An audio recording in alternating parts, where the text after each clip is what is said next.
Your journey can only begin when the self-doubts stop. The first step is harnessing your bravery within. Believing in you is your host, Sean Dumas.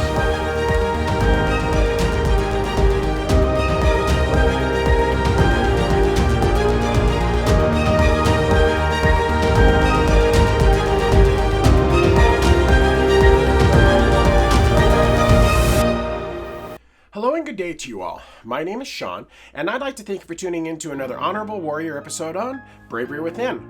Thanks so much for tuning in. Like I just said there, you guys are amazing. And today is something, this one here, I took a lot of time here to come up with my notes because this one really hits close to home for me. I've actually had a lot of guys getting a hold of me and stuff there talking about some of the things that I have went through in my life that I've covered in many of the other podcasts, the other episodes. And they're coming to me with questions about, for a lack of better words, their emotions. And I realize that, and I've covered this, so before you go all macho on me and saying that, you know, you're tough, and I mean, I know you're manly and all this stuff here, hang in there to the end of the episode with me, because this is something that I really think you need to hear. This is going to be probably a little bit more of a serious episode, but what I want you to do is I want you to try to keep an open mind. That's all I can ask for here. And before you go making any judgments or thoughts or doing anything, try to listen to the whole episode if you would. It would really mean the world to me, because I've had a lot of men get a hold of me. I've talked to people out in public when I'm out and about. I've talked to people through emails. Some people have gotten a hold of me through my Facebook page. What I'm trying to do is, through all of this here, there's one commonality, and that is the primary reason that I started this podcast, The Honorable Warrior. Men don't have any place to turn to for help. Let's just flat out admit it. And whether you guys care to admit it or not, and I already told you, I know you're manly, you're macho, blah, blah, blah, all this stuff, but you have emotions, you need emotional support, and you need somebody to be there for you. It is always so very important for us men to know that somebody has got your back no matter what you're going through. And I've talked to a lot of guys already about this, just more than I really thought would get a hold of me. And I am deeply honored that they are getting a hold of me, because it means the world to me that you guys are starting to talk a little bit and get a hold of me and ask questions and anything else that I can try to do to help you, because like I've told you in other episodes and even in other series, I've talked about what men go through. You have to compartmentalize everything.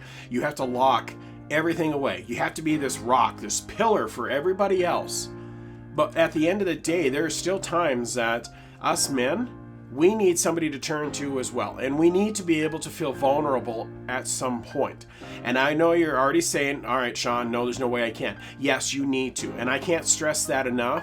And whether you care to admit it to yourself or not, you need to find a way to have a safe place to talk about what's bothering you. And it doesn't always have to be bad. It can be good things too. We're so pre-programmed as we're being raised as men, going from boys to men. We're so pre-programmed that we basically have to shut our face, hide our emotions, don't talk about anything, compartmentalize everything, and pretend that the world is just fine while we carry the weight of the world on our shoulders. And then all the times that I see in social media and out there in public where men are just being completely bashed, shut down, run into the ground, it's really disheartening. And that all that does is make it very, very hard for men to open up. It's already hard for us to open up, I'm not going to lie, and it's taken years. I have a couple friends that are really close to me, and it has taken them years to break through the shell just to get me to start opening up and start talking. And I know I'm not an easy person to get to know. You would think because I do the podcast that it would be very simple. It's not. Like I said, I was raised. You walk down the hallway into school and some bully punches you in the arm. You can't show weakness. You can't show that it hurt. You just keep right on it going and say, oh, is that all you got? You taunted them. That's the way we were raised. We were, back in the old days, there were hunting parties where you would go out because you had to get food for the family. So that way everybody could continue to live and eat. It's always been taught to us that we have to be stoic, we have to be tough, we have to be rocks. And I'm going to be honest with you guys, whether you care to admit it or not, that gets really, really old really, really fast. And like I said, I am almost 50 years old. I can walk the walk and talk the talk. And I'm just telling you guys right now, you have to find a safe place, because even though I'm trying to help as many people as I absolutely can with my podcast, I am trying to reach out and tell you it's okay and to find help. Even I need somebody to talk to at times, and I'm lucky enough that I've got a couple people that I can talk to. But there's a popular misconception, and I want to clear it up right now, that if you start talking about your emotions, it makes you girly. It makes you, and some people say, well, you must be gay because you can talk about your feelings. Let me make this perfectly clear to you guys.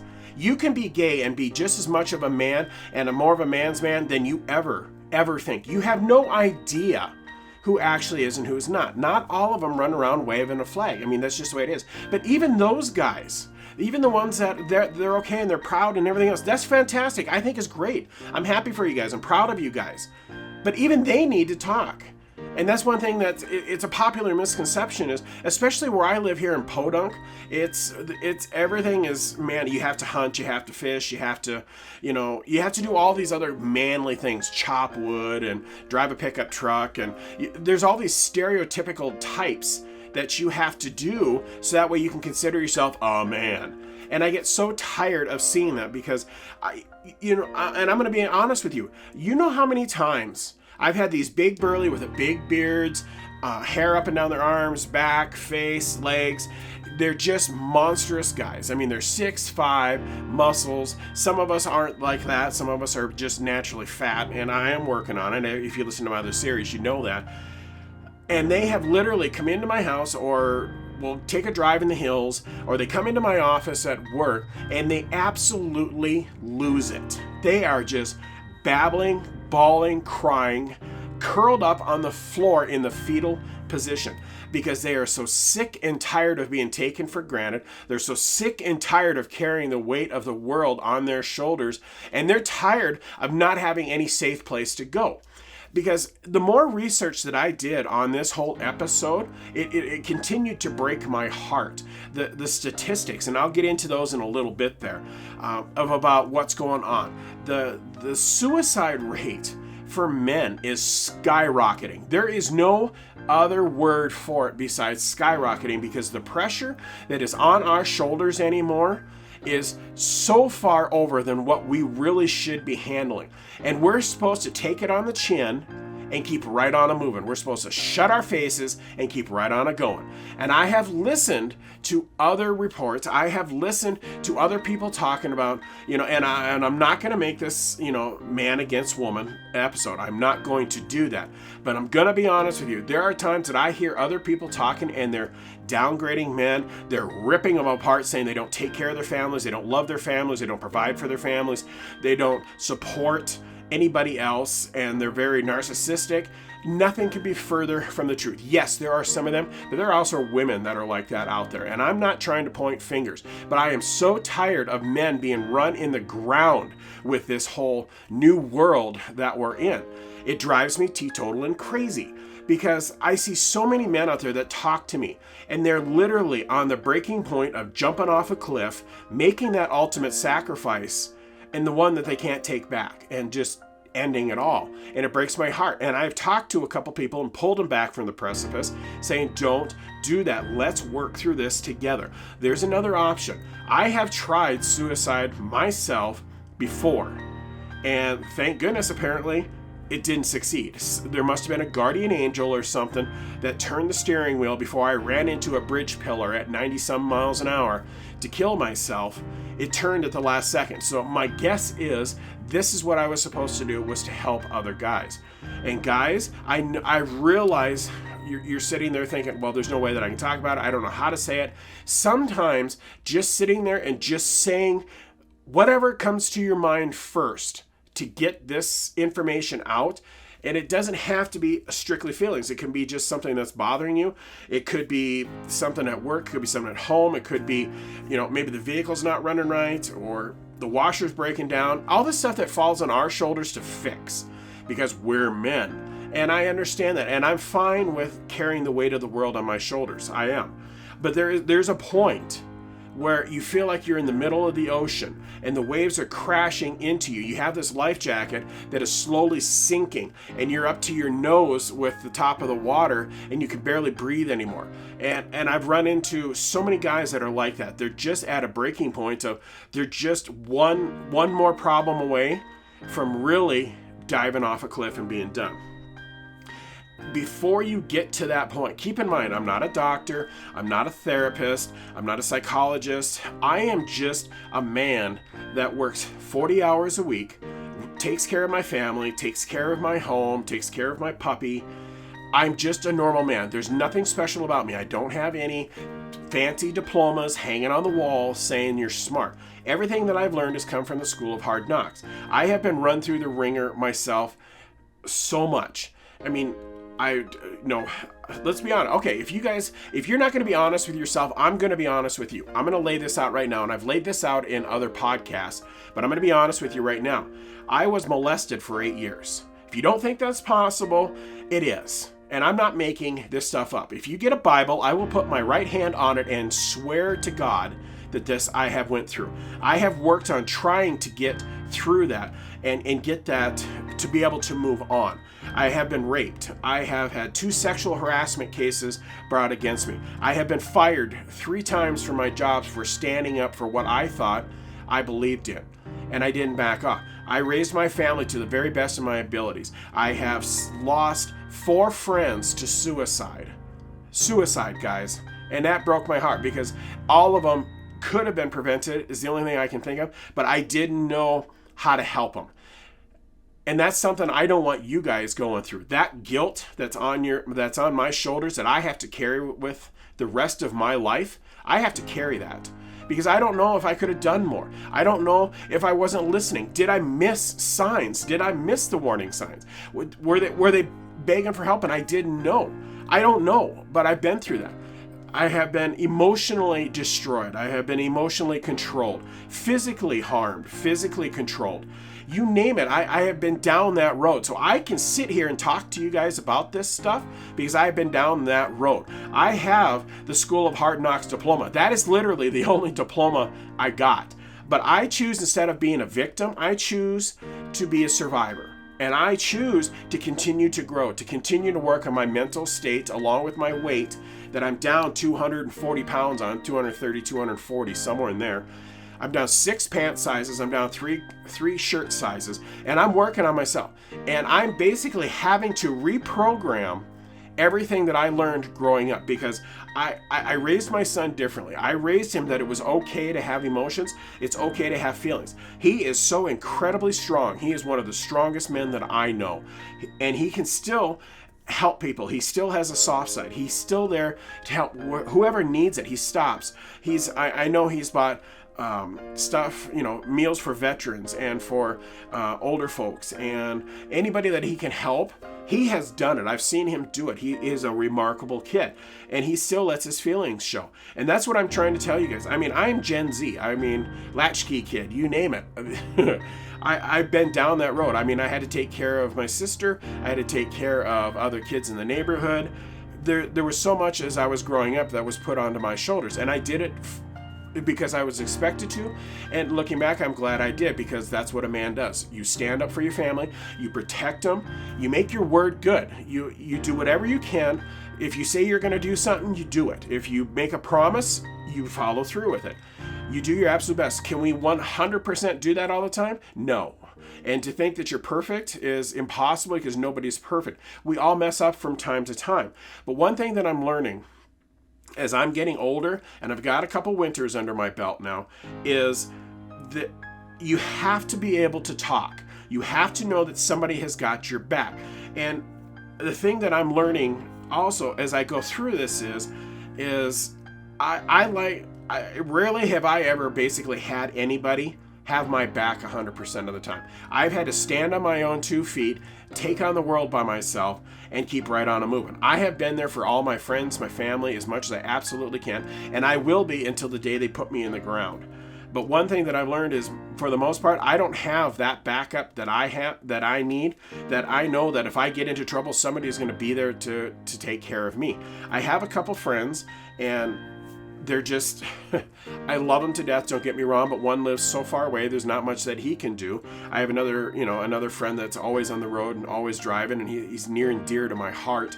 And I miss him every single day that I don't get to spend with him. But he's got his family he's got to take care of. He's out there busting his butt, working 70, 80 hours a week in a truck, driving crazy, trying to take care of things.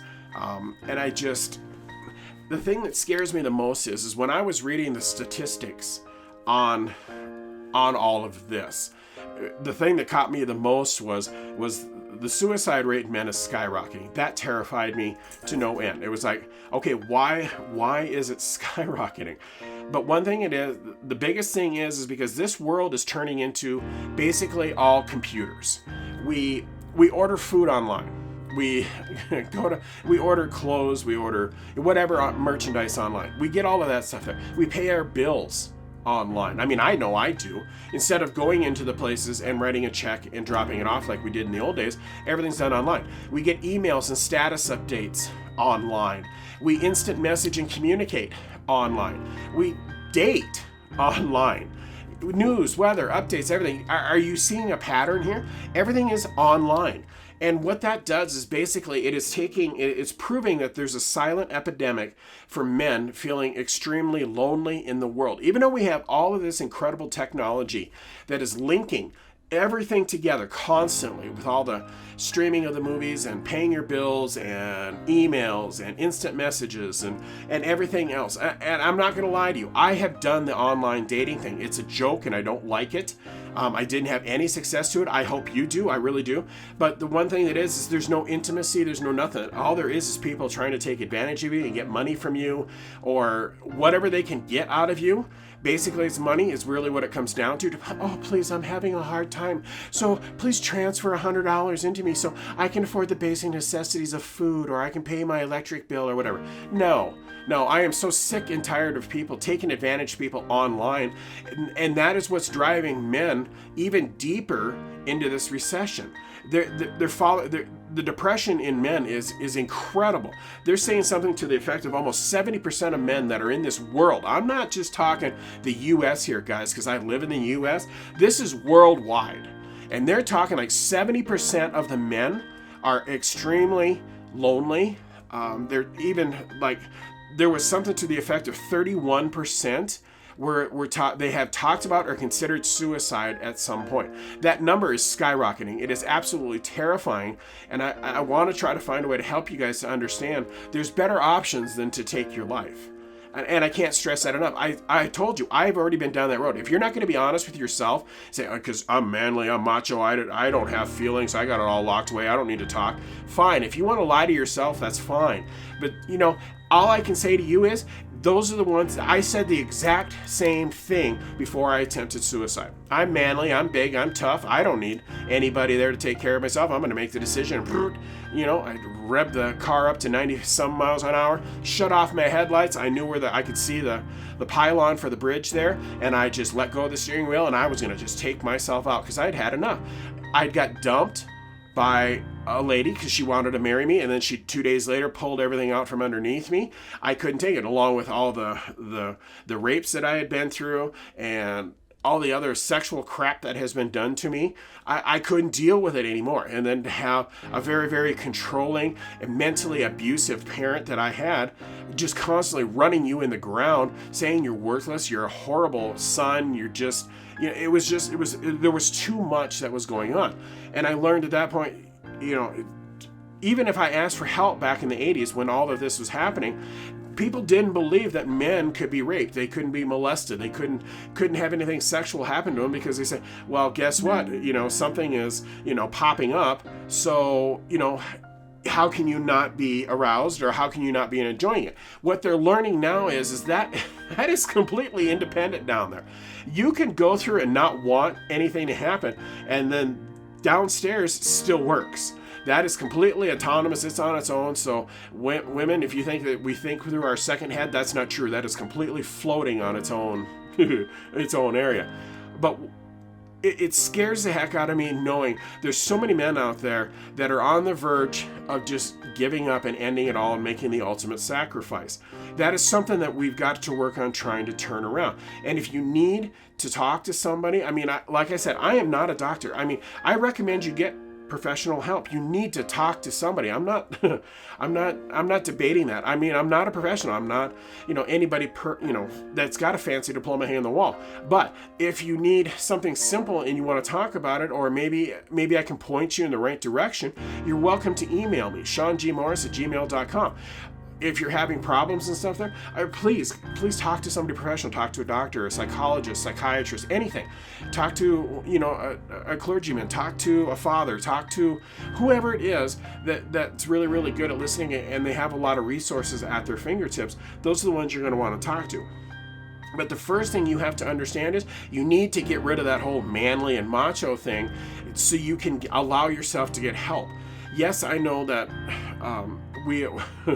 all right, let me put it to you this way. Yes, I know you guys are manly and macho, and that's what I'm trying to drill into your heads. Just because you get help doesn't make you any less of a man. It doesn't make you weak in any way, shape, or form. I think, honestly, you are so much stronger, and you are incredible for asking for help, because it is drilled in our heads from the beginning to not ask for help.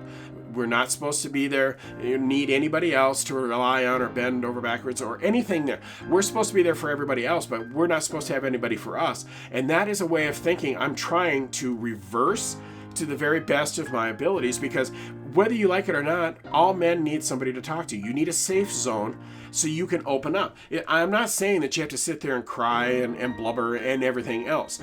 Just talking sometimes on a simple level and just letting people know how you feel, it makes a big difference. It allows you to decompress. It will allow you to be able to handle more. And maybe that life jacket that's barely holding you up out in the ocean where the water's up to your nose and you're drowning, by decompressing, what that do is it's going to give more life to that life preserver, and you're gonna feel yourself rise, and all of a sudden the water's at your shoulders, so you don't feel like you're going to immediately drown anymore. I have been down that road, guys. I fight it every day. I fight depression myself all the time. But I refuse to give into it, and that's when I started talking to people. And it's amazing when you start doing that, how much help you can get, how much better you feel. Even though I still have almost 50 years compartmentalized inside, they're locked up behind walls. They are, I don't talk about my feelings much. But I'm always there for anybody else that does need to talk. And I've told you already how many, I can't tell you. I literally cannot give you a number how many men have broken down talking to me because the stress of this world has gotten to them. They feel like they're letting their family down, they're letting their friends down. And I said, you're not, because there's only so much everybody can handle. Everybody has their limits. It doesn't matter who you are. Everybody has their limits, and that's it. And you break at that point. And unfortunately, at that point, when you break, a couple things happen. Some guys turn to alcohol and drink themselves into a stupor. Some turn to drugs and overdose. Some decide to, like me, get behind a car, punch it up, and try to kill yourself. And those aren't good answers, guys. Getting help, talking to somebody, that's the answer that you need to do. You need to confront these powerful emotions, and you need to work through them. And that's where a professional comes in. And I can't stress this. You don't have to tell the whole world that you're seeing a therapist. That can be just something between you and your therapist, or you and if you talk to somebody in the church, or you talk to anybody else. I mean, just somebody there that you can talk to try to get some help. And the more I read up on this, it absolutely terrifies me about the loneliness in men. I mean, that's really what it is. And I was reading in a recent, basically, article and stuff there, because I was trying to get some information, because once I started seeing the suicide rate was skyrocketing, it terrified me. And I said, I want to talk about this because I want to reach out to you. But I read a report that said almost 1 in 5 men said they don't even have a close single friend. And without somebody, I mean, that's 1 in 5. I mean, how many billions is that in this world that doesn't even have a close single friend? And then I also read that 1 in 3 guys stated they didn't even have a best friend. And that was terrifying because it's like, okay, for most men, it's nice to know that you have somebody has your back. Trust me, I do. I'm what's classified as a lone wolf. I do everything on my own.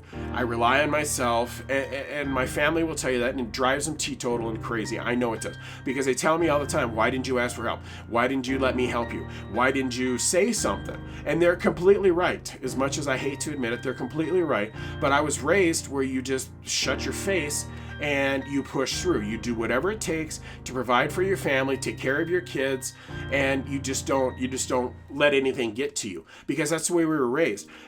I mean, how many friends did you have? I mean, I didn't ever have a ton of friends. I'll be very, very honest, even growing up in school. But I know there was plenty of you out there that had lots of friends while growing up in school. And it seemed like the older you got, when you went from elementary school to junior high and then into high school, they got less and less and less. And the stigma of, well, okay, well, you've got a lot of friends and stuff there and you're talking about your feelings. Well, you must be girly then, because a real man doesn't talk about that there. Or worse yet, I mean, well, maybe you're gay. I'm sorry, but I am so tired of hearing that, saying, as soon as you say a man has feelings, he's girly or gay. Come on. That's not the truth in whatsoever. These are powerful emotions. We were given these emotions. We were just told to not acknowledge them and ignore them and compartmentalize the problems and troubles that we're going through. And nothing could be further and worse for your health.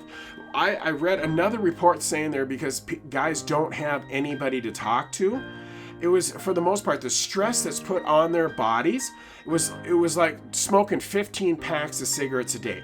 It leads you into heart failure because you have nobody. That stress overload, it gets to be so much. And it's like, you get to a point and like I've been to that point. I know exactly where that point is. You get to that point where it's like, okay, I can't take anymore. And it could be something so simple. And the part that makes me flip out was, one day I was making a sandwich in the kitchen. And it was a bad day. I didn't have anybody to talk to. It was driving me nuts. And something as simple as dropping the knife that I was using to make my sandwich onto the floor made me absolutely lose it. I mean, I went through and I was throwing things and screaming, and I just completely, absolutely, unequivocally lost it. Because something just that simple was enough to trigger me. Because I didn't have anybody to talk to. I didn't have anybody to turn to. It was right after my divorce. I didn't really have anybody to talk to because I wasn't allowed to talk about it. Nobody wanted to help me through it. And it was like, I don't know. I had to make sure my son was okay. I had to take care of the house. I was working 2 jobs. I had puppies to take care of. There was all the stress, and I still had to maintain, the strength level of, oh, well, this doesn't bother me. I'm manly. I mean, look at me. Roar, I can handle anything. Well, yeah, guess what? I did. But ultimately, because of the stress of my job, the stress of the divorce, the stress of keeping everybody else going, people still coming to me with their problems and talking to me about it, led to 2 mild heart attacks. Well, we all know a third time is typically not a charm. Even though it says third time's a charm, typically you don't want to push that envelope to a third time. It broke my heart because I didn't know where to turn. I felt absolutely up against a wall, and there was no place to go. And this stuff just kept coming at me, and I'm supposed to have all these answers, and I'm supposed to be strong, and I'm supposed to be this and that, and it almost, I'm not gonna lie, it almost killed me. It almost killed me twice, if you want to get technical. Guys, I can't stress this enough. You need to talk to somebody. You need to have somebody in your corner. And like I said, you don't need to broadcast to everybody. If you're going to talk to a therapist or psychologist or anything like that, a professional, you don't need to broadcast it to everybody else. I am so proud of you. You are so amazingly strong to ask for help, because I know what it takes to ask for help. And I'm horrible at asking for help. I'm not going to lie about that one there. But what I'm trying to do is tell you guys, this is what I'm going through. And this is what I've run up against, and this is what has happened. So before you guys get to that point, asking for help is phenomenal. But I was trying to figure out, what were some of the reasons for loneliness. And the biggest one that I could find is like what I talked about in the beginning of the episode was everything is done online. There's no personal. I remember, I'll be honest here, and I'm gonna end up dating myself by this part, but there was a time where, you know, you would ride your bike out in the road, out in the neighborhood, when you were actually, it could be safe for once, and the kids could ride around all day and you never had to worry about anything. You would end up meeting up with your friends. You'd ride around, you'd build ramps, you would, you know, just do anything. You'd play in the yard, you made up stuff in your head, and you just built that camaraderie, so you were always close with somebody. And then, of course, you know, as you got older, as you get into, you know, basically high school, then you started to drive. You know, you kind of forgoed the bike, and then you turned into driving. So then we had what was called the lower turnaround back in my day. It's called something else now. I don't know what it's called anymore. But there was a parking lot down there by our school, and all of us would get together, and there'd probably be, it could be anywhere from 50, 75, sometimes, you know, people, sometimes 100. I mean, there was a lot of people down there at times. But we all got together, we hung out, we talked. And when we got bored with that, we would play what was called CB tag. Yeah, CB. Yeah, some of you people are probably not going to know what that is, especially the younger generation. But it was Citizens Band radio, and you just have a CB radio in your vehicle, and you would hide someplace in town, and people would, you know, lock onto a signal by asking for clues, and they would come find you. Of course, today we can't do that because everybody is, you know, pretty jumpy about, you know, with all the crime and everything that's going on. So, I mean, I understand that part. So we couldn't get away with that anymore. But there was always building camaraderie there. We were always close with our friends. There was other guys, but even I noticed as I went through the chains, I went through elementary school, then into junior high, and then to high school, my friends got fewer and fewer. And it got harder and harder to talk to people. And then going through all of that, you're being constantly just barraged with, well, you're a man. You don't say anything. Don't acknowledge your feelings. Don't talk about them. Don't even, just to basically say you don't have any. So what that did is it basically pulled friends away. And I've never had a ton of friends. I'll be very, very honest. I just haven't. And that makes it very difficult for when we get into tough spots. And it could be work, home, play. I mean, you name it. I mean, there's all kinds of rough spots that us men have to try to put that weight on our shoulders and push through. And what's expected of them, honestly, today, and I really feel sorry for the younger generation right now, because they're barraged with so much online. They're barraged with the social media and how men are supposed to be and how they're supposed to change. And I couldn't tell you how many times I've heard from men, and I've seen it myself, where you hear ladies say, well, we want the softer men. We want the men that cry. We want the men that are gentle and, you know, all of this stuff. And then they get one of those men that they actually show a little bit of emotion. And then they say, oh, that is just so unmanly. That is just disgusting. I don't even want anybody like that. So then you have this man that has changed for you. He's trying to adapt to try to make you happy. And then you spit in his face anyway. And it was like, holy cow. Okay. And honestly, I didn't think they were doing that in the beginning. And then I saw it happen firsthand to one of my friends. And it's like, holy smokes, that really does happen. And it broke my heart because that man was crushed. Because that woman was the absolute world to him. I mean, he worked 60 hours a week. He worked 6 days a week. Whatever it took to make her happy and by her, he did. And I'm not saying that all women are, you know, bad. I'm not saying that at all. There's some good women out there. I'm not, but what I'm saying is this is what is adding up, and this is what I've seen, and this is what I'm reading, and it's like, holy smokes. And it's like, you got us old school guys that were raised to respect women, hold the door open, stand up for them when they get up from the table, you know, be there for them, help them whatever they can, take care of them. And all of those traditions are basically being thrown out the window, and we don't know where to go anymore, because every time that we try to adapt and change to this new world that's out there, we just absolutely just get smacked in the face again. And it's like, I don't even know where to turn anymore. And that it leads into such loneliness for men, because we don't know where we stand anymore, because we were always the head of the household. We were supposed to provide for our family, take care of our family, protect our family, do whatever it took to make sure that they had everything that they needed. That's what we were supposed to do. And now that's not good enough anymore, and we're backed into a corner going, I don't know where to turn anymore. So then on top of all of that, then they don't have friends to turn to and talk to and say, okay, well, what are you doing? Maybe what you're doing is better. And I was the same way. I didn't have anybody to turn to. Is like, okay, I went through a divorce. What's the next step? I don't know what the next step is. I don't know how to, I got to make sure that my son's taken care of and my puppies were taken care of and take care of the house. I still had to maintain my full-time job, pick up a second job to pay the bills. And all of this stuff just piled up more and more and more stress. And it was like, I don't know where to turn anymore. I'm just completely lost. And I'm so afraid. And from the gentlemen that I've talked to already, and they've confirmed that they're going through the same thing. They don't know what to say, what to do. They don't know how to even respond to anything anymore, because it doesn't matter what we do. It seems like we're running to the ground and we're just beaten up. And it's like, we don't know what to say anymore.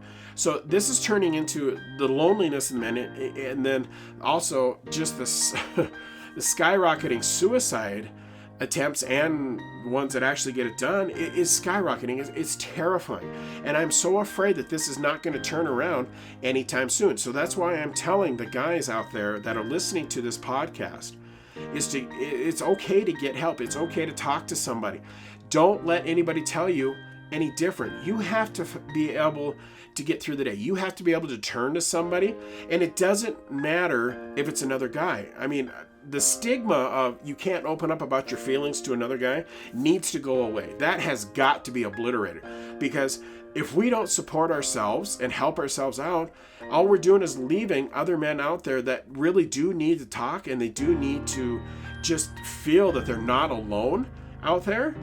We're pushing them away. And that's what I'm trying to do with this podcast is you're not alone. You're not in any way, shape, or form doing this by yourself, and you're not alone. That's why I always say, if you need something, if you have a simple question, need to talk, or maybe there's a resource that I know of, you can email me at seangmorris@gmail.com, and I'll try to help wherever I absolutely can, because I know what you're going through. I've been through this roller coaster of emotions. I continue to go through this roller coaster of emotions.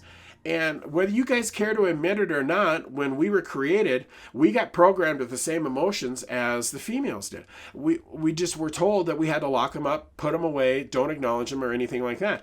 And that leaves us in such a tough spot. Now, I'm not saying that, I enjoy a good cry or anything like that, or I roll up into a fetal position every time I run into problems. I don't. But there's still times that when you have a bad day, it would sure be nice to come home and take 10, 15 minutes and just vent about it. And if you don't have that close personal friend or best friend that you can talk to, it's like, where do you turn to? You have to lock it up, you compartmentalize it. Well, all that does basically is turn into poison inside of you within time. It's just going to eat you alive. And that's one thing that I had to realize, and I had to work with, and I had to push through with my weight loss journey that I'm currently on. I couldn't make any ground unless I started to work with the mental aspect of everything. And the mental health of men is precarious at best. We're all in strung out, tough shape. And something needs to change, and it needs to change quickly, because otherwise there's going to be so many men that are going to be dropping like flies, and there's no reason for it. It's kind of like how the vets were really shunned coming home from the Vietnam War, and now they're respected, but it took so many years before they got that respect and got the help that they needed. When I learned about what they went through when they come home and everybody was booing them and not supporting them, that was heartbreaking. And that's kind of where men are today as a whole, not just our amazing veterans that we have out there that have protected our rights and protected us. But these guys are absolutely lost. And I was trying to find a couple of reasons for it, and like I said, the online one was another one. Another one is, and this is coming from a medical database that I got this here, is they don't discuss their feelings, and that's why I have just drilled this into this episode, is to tell you guys, listen, you're probably so sick of hearing it, but the problem is you need to hear it, and you need to have this drilled into you, because this is something that's very, very important. You have to talk about your feelings. The next one is society's stigma of toxic masculinity, is what it comes down to. Is I've already talked to you about it from very, very early, from the moment that we start walking. It is drilled into our heads to be manly, and it's not just by our fathers and our uncles and the other male role models that we used and worked off of. I mean, it also comes from the women. They would say, well, this is how a man's supposed to be. so you need to be that way, and we need to raise you that way, so then you do. And then there's other times, then you've got the social media that is saying, okay, this is what men are supposed to be. And every time I turn around and I talk to my family, they show me something out there on social media, and it's like it contradicts itself constantly. You've got one person saying this is the way a man's supposed to be, and then they got another person saying this is the way a man's supposed to be. I mean, there were so many different variations. I was so confused. It was like a good thing that I have my own morals and ethics that I live by, because it's like if I tried to change and keep up with what's out there right now, good gravy. I mean, it's like being on a merry-go-round. You can't change fast enough. You can't do what's expected of you. So I've learned just to be myself, and it's probably why I've been single for so long, because I'm not lowering my standards. I'm not changing. This is who I am, and I am working to be a better person every single day. And one of them is like this, guys, like what I've told you, is talk about your feelings and open up. But toxic masculinity has been so blown out of proportion that just drives me nuts. Now, I understand there's a lot of guys out there, they're narcissists. I used to live with one. They're horrible to be around. They're draining. And yes, they're out there. I'm not arguing that point whatsoever. But the vast majority of us guys are not that way. And all we want to do is have a good friend, have a little bit of fun, raise our families, try to make our words mean something, make our honor and our integrity mean something, to protect our families, provide for them. And we just get shut down every time that we do, because we're saying that, well, no, that's the old way, and you just can't be that way anymore. That's why we've gotten to a point now, because of toxic masculinity, that just basically just drilled us just even further in the ground, and took any forward momentum of allowing us to get help and talk to somebody. It just basically ruined it. And that's why most men prefer not to open up about their loneliness. And they're classifying this now as a silent epidemic. And I absolutely agree with them. The more I talk to guys, the more I talk to, I read stuff online and medical journals and stuff. They're trying to figure out what's going on, and talk to actual professionals out there. They're saying this is huge. Most men are not getting the help that they need. They're not seeking it out. They're not talking about it. They're not doing anything about it. And basically all that's doing is just eating them up inside. So you have, basically men that have no friends. They have no place to turn to. You're not allowed to talk about anything. We're fighting toxic masculinity. And some of them are out there are, even those ones that are retired. They're older gentlemen. They were raised with that old way of thinking too. And they have nobody, because most of the time once they retire, then what friends they had, like at work and stuff, what little they could talk, that's gone. So then you rattle around the house and you don't talk to anybody. And I know the older that we get and stuff get into the older generations, the harder it is for them to talk, because they were so browbeaten into saying, you don't talk about anything, you don't do anything, you don't, I understand where they're coming from, because that's what was drilled into my head. And trying to figure out how to do all of this, it's overwhelming. And I know that, like, when I was married, I felt really alone, that I couldn't really talk to anybody, because I felt like I was being weak, and I wasn't being weak. I was just needing someone to talk to. I needed somebody to basically help me through some things, and I had a really, really good friend that when I got to that point, he would talk to me, and it was amazing. He helped me through so many things. He didn't know he did most of the time. But all I can say, guys, is you need to find that friend or talk to somebody. And like I said, you don't have to broadcast it to everybody that you're getting help. There's nothing wrong with that there. There's that patient confidentiality little clause where they're not allowed, the professionals are not allowed to talk about things. So if you're worried about somebody thinking less of you, nothing could be further from the truth, because those professionals are wonderful. They're there. They have so many tools to help you. And even if it is just to go in and talk to them for an hour, to vent, to get that stuff off your chest so you can continue to handle, everything at work, everything at home, take care of the family and all of this stuff, everything that we're expected to do, then this would give you a tool for an out to make you feel better. and please take advantage of it. And like I said, if there's something that I can help, let me know. I'll do the best. But like I said, I'm not a professional and I don't have a fancy diploma hanging up on the wall. I just don't have those things. But if there's something that maybe I can point in the right direction, or maybe there's something that I went through in my life and I learned how to handle it, or a tool, I would be more than happy to give you that information to try to help you through, anything that I can to make the day a little bit better. So a couple things that I came up with was, some ideas. Basically, if you're lonely and don't really know how to connect, to get away from, for the most part there, to get away from the computer. Another, a couple ideas I had, and for me, is get a puppy. Don't get one unless you're going to fully take care of them. Don't keep them locked up in a cage all the time, locked up on a chain outside. Make them an actual part of your life. They're amazing. They are so wonderful for stress and helping you out, and they're always there. They're always happy to see you. They're always happy to go for rides. They are absolutely wonderful. And while you're out walking them, sometimes that'll strike up a conversation with a neighbor or somebody that's walking by, or if you're out on a bike path, and then you can talk to them, and you might stumble across somebody new that will be there for you, and you can formulate a new relationship there with, you might find a best friend. Hey, you just never know. But you wouldn't have been out there if you didn't have your puppy out there. You can join a local community group. You can volunteer. That's what we try to do. I donate a lot, as much as I possibly can. I have done some voluntary work. It does make you feel better because you're out and about. You get to meet people. You get to talk to people. And it seems like it takes the loneliness away a little bit there. And it might let you not focus on what you're going through for a couple hours. It might give you a little bit of a break. I found that helps. Joining a gym. And and like I said, I haven't done any exercising yet with my weight loss program, journey that I'm on. But I do know, because I do have a couple friends there, they do work out and they do talk to people there. You have similar interests. I have a couple friends that fish.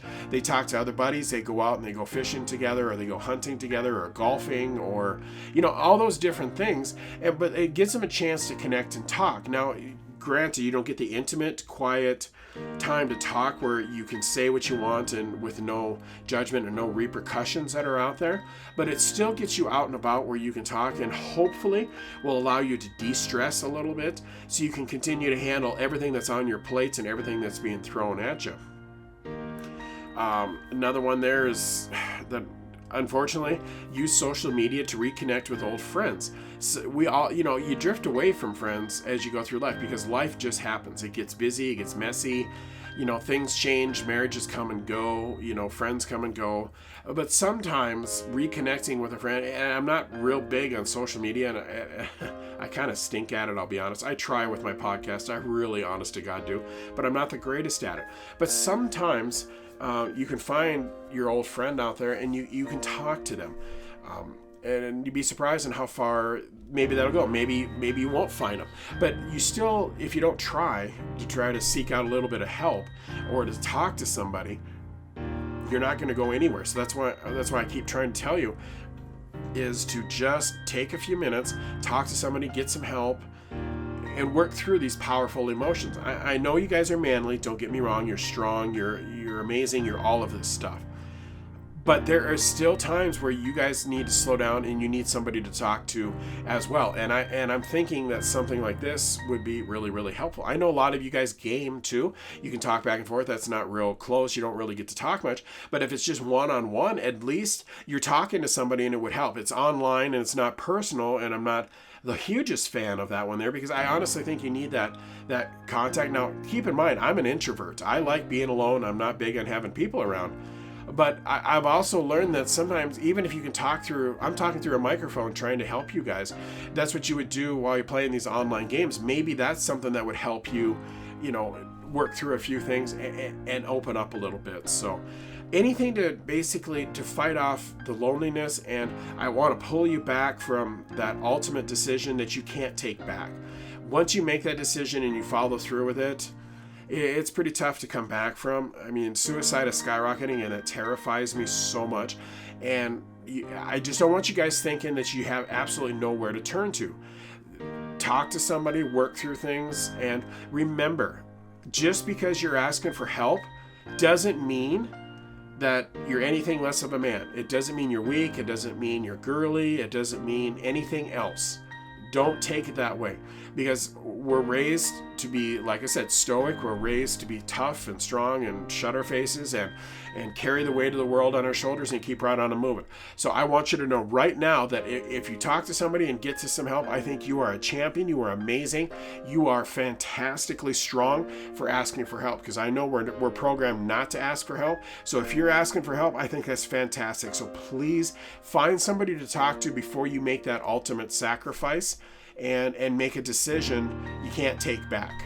So think about that one there. And like I said, if there's something that I can try to help out with, email me at seangmorris@gmail.com.